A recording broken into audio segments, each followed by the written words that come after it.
Comment cette méthode agit-elle sur le corps et l'esprit ? Les techniques de relaxation utilisées permettent efficacement d'abaisser les fonctions sollicitées en cas de stress ou de peur. La peur est un système naturel d'alerte qui nous permet de fuir devant un danger. C'est l'instinct de survie. Quand on voit un serpent, notre cerveau reptilien envoie des messages à notre corps pour le faire bouger rapidement et éviter le danger. La peur augmente le rythme cardio-respiratoire ainsi que la tension artérielle, fait diminuer l'apport d'oxygène dans le sang, contracte les muscles, ce qui nous permet de passer à l'action. La peur est nécessaire dans bien des situations, mais notre cerveau a également développé des peurs irrationnelles et inventées. C'est le néocortex qui fonctionne pour déformer la réalité et créer des peurs liées à notre époque. Nous nous sentons menacés alors qu'il n'y a pas de danger réel. Mais notre réaction physique demeure la même. La relaxation va permettre d'établir de nouvelles connexions entre les réactions de notre corps et notre imaginaire. Le corps se retrouve en détente et dans cet état, on associe des comportements plus appropriés à la situation réelle. La relaxation permet de diminuer le tonus musculaire, le rythme cardio-respiratoire ainsi que la tension artérielle. Elle permet également de normaliser la digestion et va augmenter la sécrétion d'endorphines qui sont nos morphines internes. Lors de l'accouchement, si nous sommes prises par la peur car mal préparées, alors la peur augmente le taux d'adrénaline qui lui neutralise l'ocytocine. L'ocytocine est nécessaire pour décontracter le col de l'utérus. Celui-ci reste donc plus contracté. Le travail ralentit et cela provoque un épuisement et donc engendre de la peur.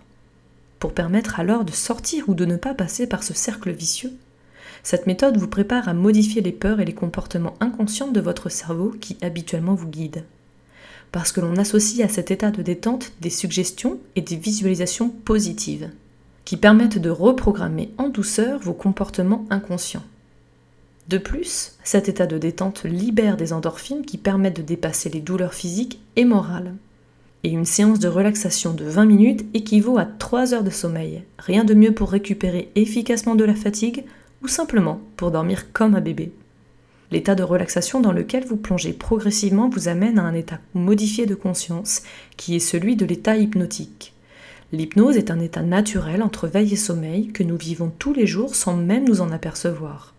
C'est un état plaisant, de rêverie, comme quand vous vous endormez. Ou quand vous regardez un film, vous êtes absorbé par les images qui vous font vivre des émotions. Vous pleurez ou vous riez. Cela fonctionne exactement de la même manière, mais là, vous pouvez choisir les images du film que vous souhaitez voir défiler sur votre écran mental. Voici le secret. Votre cerveau ne fait pas la différence entre le réel et l'imaginaire. Et c'est grâce à cette capacité étonnante qu'il nous est possible de le programmer de nouveau. Si des suggestions, positives ou négatives, sont régulièrement perçues par l'inconscient, il se met à les considérer comme vraies.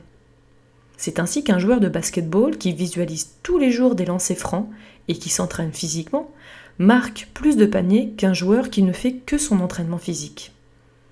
L'hypnose et les visualisations ne cessent de faire leurs preuves dans divers domaines, santé, sport, psychologie, comportementalisme, dans l'arrêt tabac par exemple. Elle est aujourd'hui utilisée de plus en plus dans les hôpitaux et les maternités car son efficacité est scientifiquement prouvée.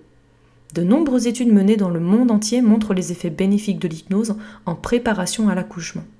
Cela permet de réduire le stress perçu et l'anxiété, d'améliorer l'état de détente jusqu'à l'accouchement, d'améliorer les capacités à surmonter les peurs et l'anxiété jusqu'à l'accouchement et d'augmenter la confiance perçue en son corps, et ainsi de diminuer le nombre de dépressions postpartum. Et pendant l'accouchement, elle permet de réduire l'absorption de médicaments contre la douleur, d'augmenter les capacités à gérer et ou supporter la douleur, d'avoir un score d'évaluation de la santé du bébé à la naissance plus élevé, et de réduire les accouchements chirurgicaux, type césarienne ou l'utilisation de forceps.